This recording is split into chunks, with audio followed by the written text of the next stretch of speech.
آج کے درس قرآن میں اللہ تعالیٰ نے متقی کی ایک اور صفت کو بیان فرمایا ہے۔ پچھلے درس میں ہم لوگوں نے سماعت کیا، اللہ نے متقی کی 4 صفتوں کو بیان فرمایا تھا۔ سب سے پہلے اللہ تعالیٰ نے فرمایا تھا کہ وہ خوشحالی میں، تنگ دستی میں اللہ کی راہ میں خرچ کرتے ہیں۔ دوسری صفت کو ذکر فرمایا کہ وہ اپنے غصے کو پی جاتے ہیں۔ تیسری صفت کو ذکر فرمایا کہ لوگوں کے ساتھ درگزر کرتے ہیں، اور چوتھی صفت لوگوں کے ساتھ احسان کرتے ہیں۔ اور آج کے درس میں اللہ تعالیٰ نے متقین کی ایک اور صفت کو ذکر فرمایا، والذین اذا فعلوا فاحشۃ۔ اللہ نے فرمایا وہ لوگ کہ جب وہ کوئی بے حیائی کا ارتکاب کر لیں، او ظلموا انفسہم، یا اپنی جان پر ظلم کر لیں، ذکروا اللہ فاستغفروا لذنوبہم، اللہ نے فرمایا وہ اللہ کو یاد کرتے ہیں اور اپنے گناہوں کی معافی مانگتے ہیں۔ وَمَن يَغْفِرُ الذُّنُوبَ إِلَّا اللَّهُ، اللہ نے فرمایا کون ہے جو اللہ کے سوا تمہارے گناہوں کو معاف کر سکتا ہے۔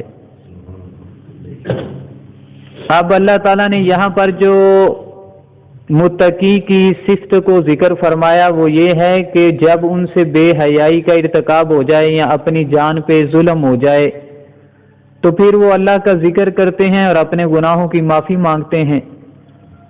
تو پھر اللہ نے آگے فرما دیا کہ کون ہے جو اللہ کے سوا تمہارے گناہوں کو معاف کر سکتا ہے۔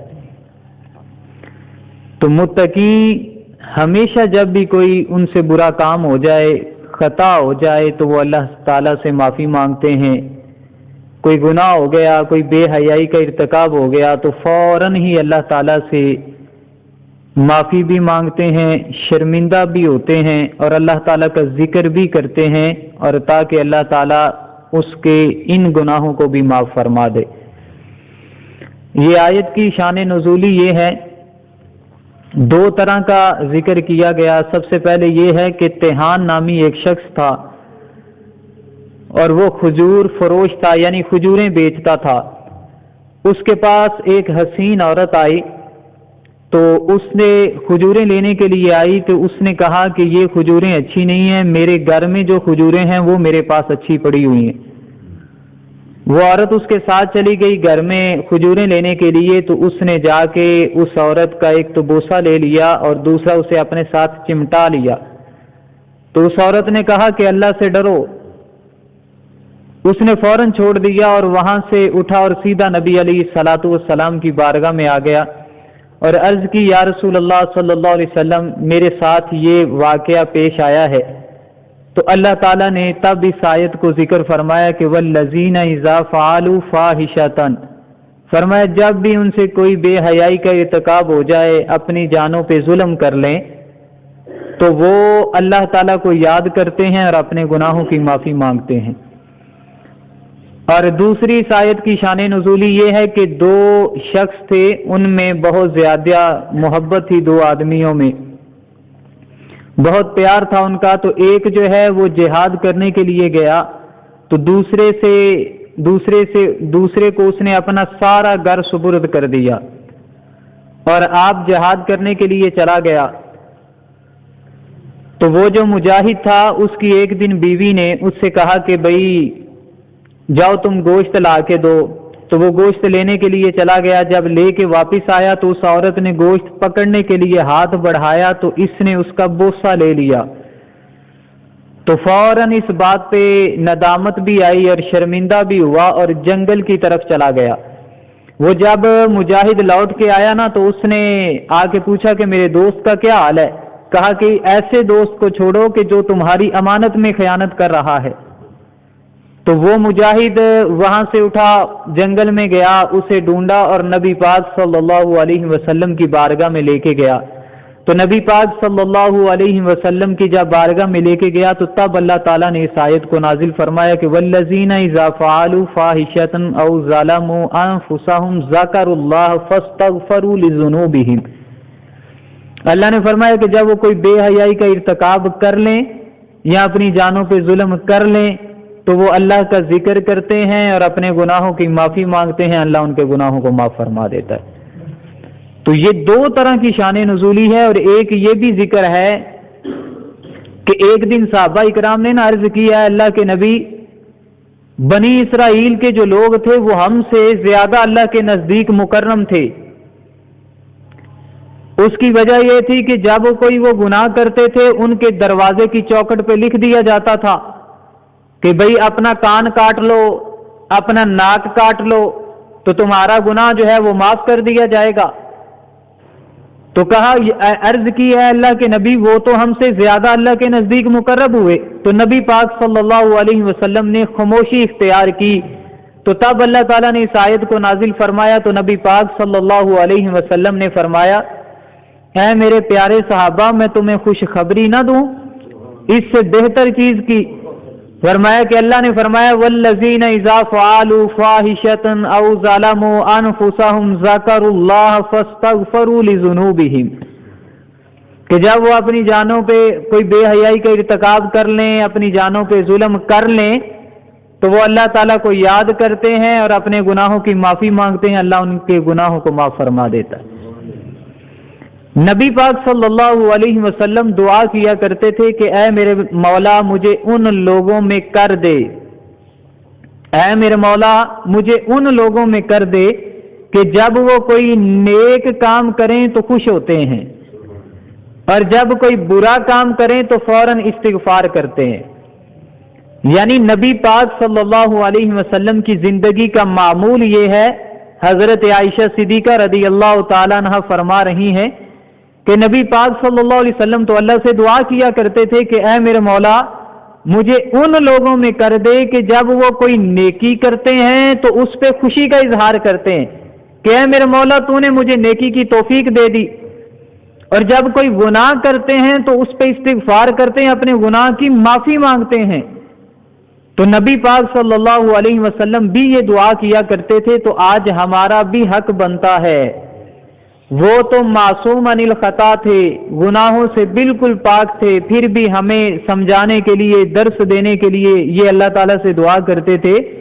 تو ہم تو گناہ گار ہیں، سیاہ کار ہیں، بدکار ہیں، تو ہمیں تو یہ دعا اکثر کرنی چاہیے کہ اے میرے مولا ہمیں بھی ان لوگوں میں کر دے کہ جب کوئی نیکی کا کام کریں تو اس پہ خوشی کا اظہار کریں، اور جب کوئی برا کام کریں تو فوراً استغفار کریں، اللہ سے معافی مانگے۔ حضرت مولا کائنات نے حضرت ابو بکر صدیق رضی اللہ تعالیٰ عنہ سے روایت کی کہ نبی پاک صلی اللہ علیہ وسلم نے ارشاد فرمایا کہ جب بھی کوئی بندہ گناہ کر لے، فرمایا وہ اچھے طریقے سے وضو کرے،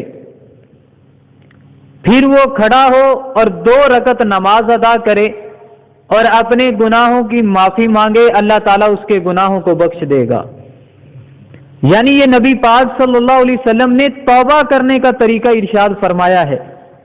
فرمایا کہ جب بھی بندے سے کوئی گناہ ہو جاتا ہے، کوئی خطا سرزد ہو جاتی ہے، تو فرمایا نبی پاک صلی اللہ علیہ وسلم نے فرمایا کہ وہ فوراً وضو کرے اچھے طریقے کے ساتھ، وضو کرنے کے بعد کھڑا ہو کر 2 رکعت نماز ادا کرے، اس کے بعد اللہ تعالیٰ سے اپنے اس گناہ کی معافی مانگے، اللہ تعالیٰ اس کے گناہوں کو معاف فرما دے گا۔ یعنی یہ ہمارے لیے بھی ایک بہت مفید عمل ہے کہ انسان گناہ گار ہے، قدم قدم پر ہم سے گناہ ہو رہے ہیں، صبح ہوتی ہے شام تک ہم لوگ کبھی آنکھوں سے ہمارے گناہ ہو رہے ہیں، کبھی ہمارے ہاتھوں سے گناہ ہو رہے ہیں، کبھی ہمارے کانوں سے گناہ ہو رہے ہیں، کبھی ہماری زبان سے گناہ ہو رہے ہیں۔ تو ہمیں تو اس سے زیادہ ضرورت ہے کہ ہم بھی کوئی دن میں کوئی ایک ایسا عمل رکھ لیں، یا ہفتے میں کوئی ایک ایسا عمل رکھ لیں، یا مہینے میں کوئی ایسا عمل رکھ لیں کہ جس میں ہم لوگ اچھے طریقے سے وضو کریں صرف اسی نیت کے ساتھ، پھر اللہ کی بارگاہ میں کھڑے ہو کے 2 رکعت نماز ادا کریں، پھر اللہ تعالیٰ سے بخشش مانگیں، اے میرے مولا میرے پورے ہفتے کے گناہ، وہ گناہ جو میں جانتا ہوں، وہ گناہ جو میں نہیں جانتا، اے میرے مولا اسے معاف کر دے، تو ہی معاف کرنے والا ہے، تیرے سوا کون ہے جو میرے گناہوں کو معاف کر دے۔ تو تو یقیناً رب ذوال جلال ہمارے اس گناہوں کو معاف فرما دے گا، لیکن شرط یہ ہے کہ اگر ہم رب ذوال جلال سے معافی مانگیں، گڑ گڑائیں تو صحیح، اگر ہم معافی مانگیں گے تو رب معاف فرمائے گا۔ اور بعض ایسے گناہ بھی ہوتے ہیں کہ رب ذوال جلال اپنے فضل سے معاف فرما دیتا ہے، تو ہمیں توبہ کی طرف دوڑنا چاہیے۔ یہ متقی کی صفت ہے کہ جب بھی اسے گناہ ہوتا ہے فوراً رب ذوال جلال کی بارگاہ میں معافی مانگتے ہیں، گڑ گڑاتے ہیں، روتے ہیں، التجا کرتے ہیں۔ اور ایک روایت میں یہ بھی ملتا ہے کہ نبی پاک صلی اللہ علیہ وسلم نے ارشاد فرمایا اور نقل کیا رب ذوال جلال سے کہ جب کوئی بندہ گناہ کرتا ہے نا، ایک بندہ گناہ کرتا ہے اور گناہ کرنے کے بعد وہ فوراً یہ کہتا ہے اے میرے مولا میرے گناہوں کو معاف کر دے، اللہ فرماتا ہے اس بندے نے گناہ کیا، پھر اسے یہ یقین ہے کہ میرا رب جو ہے وہ معاف بھی فرمانے والا ہے اور اس پہ گرفت بھی کرنے والا ہے۔ نبی پاک صلی اللہ علیہ وسلم نے فرمایا وہ بندہ پھر دوسری دفعہ گناہ کر لیتا ہے، پھر معافی مانگتا ہے میرے مولا میرے گناہ کو معاف کر دے، اللہ تعالیٰ فرماتا ہے کہ اس بندے کو پتا ہے کہ میرا رب معاف بھی فرمانے والا ہے اور گرفت بھی کرنے والا ہے۔ پھر وہ بندہ تیسری مرتبہ بھی گناہ کر لیتا ہے تو پھر اللہ تعالیٰ سے معافی مانگتا ہے، تو اللہ تعالیٰ فرماتا ہے اس بندے کو یقین ہے کہ یہ بندہ اللہ تعالیٰ میرا رب جو ہے وہ معاف بھی فرمانے والا ہے اور گرفت بھی کرنے والا ہے۔ تو اللہ تعالیٰ فرماتا ہے اے میرے بندے میں نے تیرے سارے گناہ معاف فرما دیے۔ تو گناہ کرتا ہے تو توبہ کرتا ہے، فرمایا جا میں نے تیرے سارے گناہ معاف کر دیے۔ دیکھو انسان ہے، گناہ ہو سکتے ہیں، اور علامہ نووی رحمت اللہ علیہ یہاں سے یہ اس حدیث سے فرماتے ہیں یہ بات ظاہر ہوتی ہے کہ کوئی بندہ 100 مرتبہ گناہ کرے یا 1000 مرتبہ گناہ کرے، 100 مرتبہ گناہ کرے یا 1000 مرتبہ گناہ کرے، فرمایا ہر بار توبہ کرے، ہر بار۔ تو فرمایا یہ بات ظاہر ہوتی ہے کہ جب وہ ہر بار توبہ کرے گا، معافی مانگے گا، اللہ یقیناً اس کی توبہ بھی قبول فرمائے گا اور اس کی خطاؤں کو بھی معاف فرما دے گا۔ یعنی کتنی بڑی بات ہے۔ اور فرمایا اگر کوئی لگاتار گناہ کرتا رہا پھر ایک دفعہ میں اس نے توبہ کی، رب اتنا غفور الرحیم فرمایا تب بھی سارے گناہ معاف فرما دے۔ تو یارو ہمیں تو رب سے معافی مانگنی چاہیے۔ اتنا بڑا پیکیج اور اتنی بڑی آفر کروا دی کہ گناہ ہوتے ہیں معافی مانگو، گناہ ہوتے ہیں معافی مانگو، رب کا قرآن کہہ رہا ہے۔ تو فرمایا اللہ تمہیں معاف فرمائے گا۔ اس کے ہاں یہ نہیں ہو سکتا کہ جو بہت بڑا گناہ گار ہے وہ توبہ کرے گا تو اس کے گناہ معاف نہیں ہوں گے۔ ہم نے کتنی دفعہ بارہا مرتبہ یہ سماعت کیا ہے کہ وہ ایک شخص تھا، اس نے 99 قتل کیے، پھر اسے یاد آیا یار میں توبہ کر لوں، تو کسی کے پاس گیا، جا کے پوچھا کہ بھئی میری توبہ ہو سکتی ہے؟ کہا کیا کیا؟ کہا میں نے 99 قتل کیے۔ کہا نہیں تیری توبہ نہیں ہو سکتی۔ اس نے اسے بھی قتل کر دیا، کہا پورا 100 ہو گیا۔ پھر اس کے ذہن میں آیا یار کسی سے پوچھا کہ میں توبہ کرنا چاہتا ہوں، میں نے 100 قتل کیے۔